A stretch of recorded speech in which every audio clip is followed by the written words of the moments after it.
دل کی زبان کہے سبحان اللہ،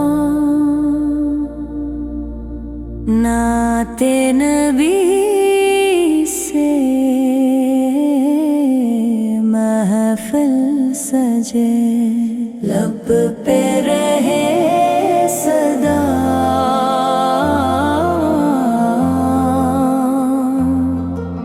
صلی علی۔ دل کی زبان کہے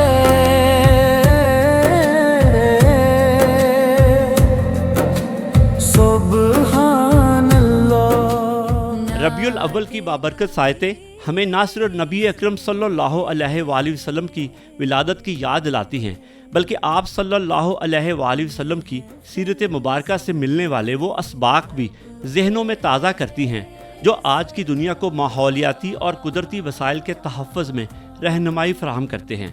رسول اکرم صلی اللہ علیہ وآلہ وسلم نے اپنی عملی زندگی میں پانی کے استعمال کے اعتدال کا درس دیا۔ ایک حدیث مبارکہ میں ہے کہ آپ صلی اللہ علیہ وآلہ وسلم نے وضو کے لیے صرف ایک مد پانی استعمال فرمایا۔ مد ایک پیمانہ ہے جو تقریباً 650 سے 800 ملی لیٹر کے برابر ہے، یعنی آدھے لیٹر سے بھی کم پانی میں مکمل وضو کر لیا جاتا تھا۔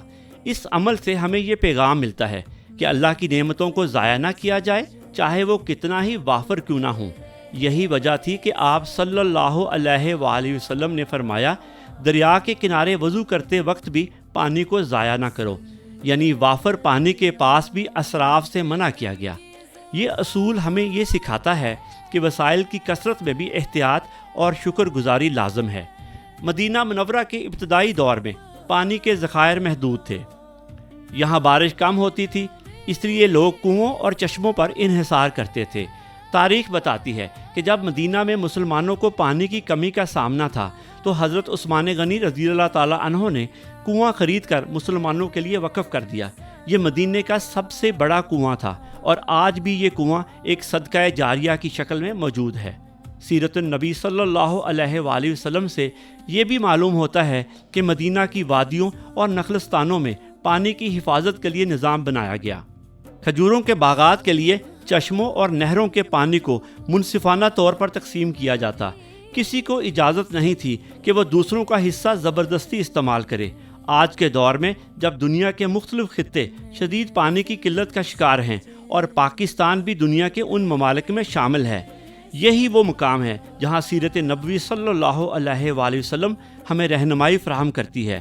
اگر ہر مسلمان وضو کرتے وقت صرف اتنا پانی استعمال کرے جتنا حضور صلی اللہ علیہ وآلہ وسلم کرتے تھے تو پانی کے ضیاع کو لاکھوں گیلن تک بچایا جا سکتا ہے۔